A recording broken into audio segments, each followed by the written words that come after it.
As I sat on her couch, a thought popped into my head. Why can't I relax? I had taken a week off of work to enjoy an extended staycation, and despite not needing to think about the busyness of work and other obligations, I was finding it extremely hard to relax and enjoy myself. I had the opportunity to spend extended time with my son, go out on different excursions, and even work on side projects that interested me, but I still felt anxious, uneasy, and unsatisfied.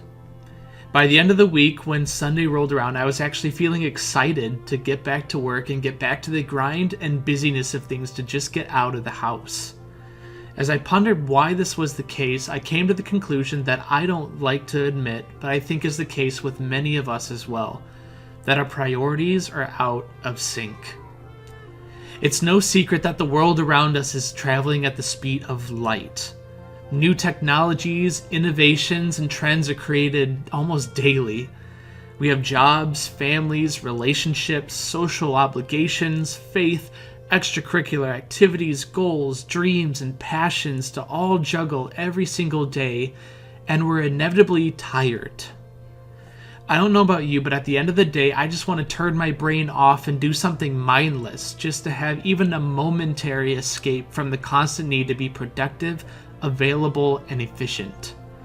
We all carry around expectations of how our lives should be, what career path we should be able to progress down, how our families, marriages, and relationships should be, the impact we'll make on the world around us, and even how God should move in our lives.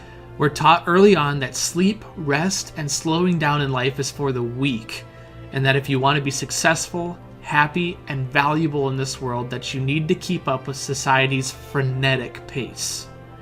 It's safe to say that the world around us is in a chaotic and unstable state, and we have no choice but to walk around in it daily. But what does the Bible have to say about all this? Luke 10:38-42 says, "Now as they were traveling along, he entered a village, and a woman named Martha welcomed him into her home.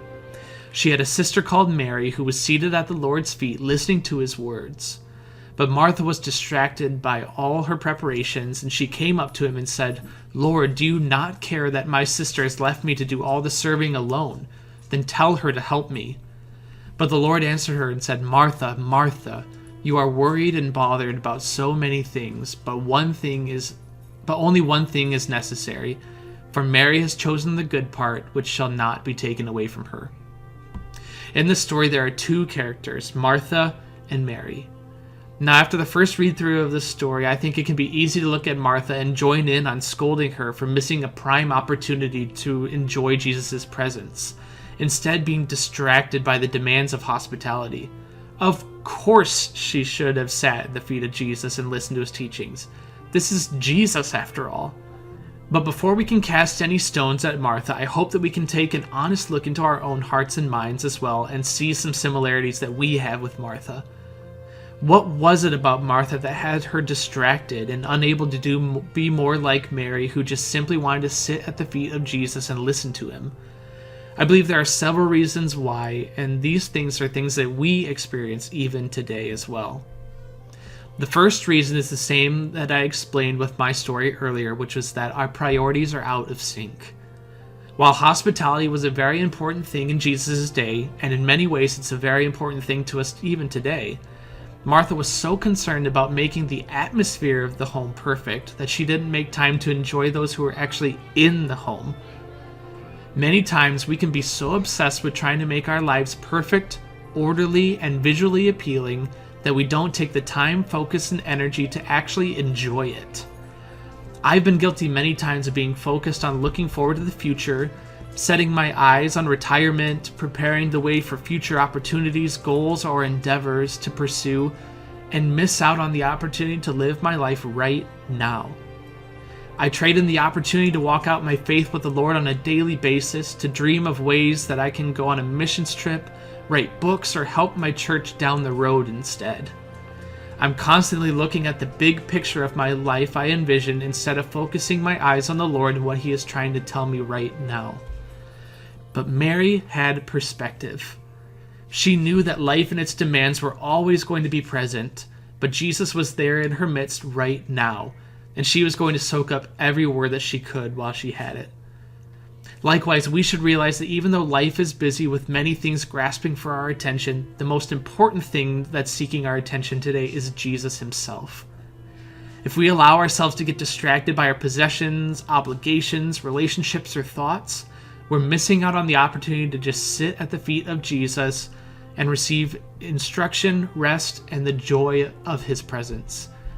There's a time and a place for everything in our lives, that is true, but the main focus needs to be like Mary's, which was on the Lord. The second reason Martha missed out was because she had unmet expectations in her life. This is something that I think many of us, including myself, struggle with today. Notice Martha's language when speaking to Jesus in verse 40. "Lord, do you not care that my sister left me to do the serving all alone? Then tell her to help me." Martha expected that her sister would help her in making the preparations, and although that's not inherently a problem, it became one when she began to criticize Mary for choosing to value the presence of Jesus over her own desires. Although she probably wouldn't have admitted it, she had expectations for how that day would go, the preparations that would have been made, and how every person in her life that day would help make those plans come to fruition.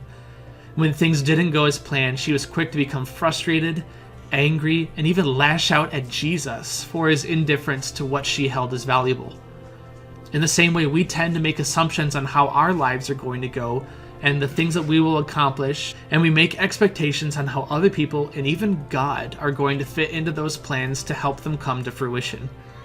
Whether we realize the expectations or not, they are very present, that people will want to spend time with us, that our spouses will satisfy all of our needs, that we'll get recognized for our work, that we'll achieve our goals when we set them, that will be accepted by our peers.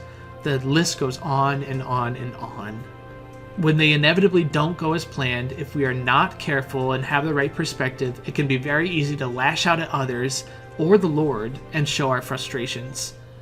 Despite all of this emotional baggage that we carry around, I love Jesus' response to Martha in the next verse. He says, "Martha, Martha, you are worried and bothered about so many things, but only one thing is necessary.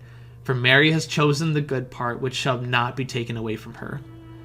Despite Martha's frustration, accusations, and failures, Jesus is patient, understanding, and comforting to her. He doesn't retaliate, judge, or demean her, but he helps her put things back into perspective. He recognizes the fact that she is burdened, stressed, and anxious about many things, as we will identify as the case with ourselves today if we are being honest. But he also encourages her to recognize that only one thing is necessary to truly keep things into perspective, and that is to focus on the Lord. Mary made the conscious decision to choose to set everything aside to just sit at the feet of Jesus and listen to what he had to say, instead of listening to the voices of the world around her. She wasn't focused on productivity, meeting expectations for her life, or even being the perfect host. She was only concerned with being with the Lord, and that is the challenge that we have for ourselves today. Believe me, it's not an easy challenge to overcome. As I mentioned, we're all juggling dozens of things daily, and seeking not only to meet our own needs, but many times the needs of so many others as well. But we are invited by Jesus to quiet the noise, quiet the expectations, quiet the constant drive to produce, satisfy, and succeed, and simply sit at his feet and listen to his voice. He wants to comfort, strengthen, love, satisfy, embolden, forgive, and free you to live out the purpose that he has called you to, and we won't be able to do that if we are too distracted with our lives to do so. I challenge us to take time today. Turn off your devices, turn off the distractions, get alone, and just sit at the feet of Jesus, even if for a few moments. He has words of wisdom, peace, and joy to speak to you today, and just like he was with Martha, he's full of patience, understanding, and love for you today to meet you exactly where you are. You may be carrying some heavy burdens of unmet expectations, fear for the future, trauma from your past, or bitterness about things not lining up as you intended them to. But the Lord can speak life into you today. The reason I sat on my couch that day and struggled with feeling like I couldn't relax or be at peace was because I lacked the perspective to realize where my rest and peace came from. It didn't come from having a day off just so I could replace my work with other forms of work and productivity. It comes from the Lord himself. Jesus said in Matthew 11:28-30, "Come to me, all of you who are weary and burdened, and I will give you rest. Take my yoke upon you and learn from me, for I am gentle and humble in heart, and you will find rest for your souls. For my yoke is easy and my burden is light." We have the opportunity daily to choose to focus our eyes on Jesus, and I pray that we'll have the courage to do so. In a world that tells us that it's all about us, the things that we do and the expectations that we set for ourselves, let's be people who intentionally choose to focus on Jesus and listen to his words. I think we'll be very pleasantly surprised and satisfied with what he has to say to us.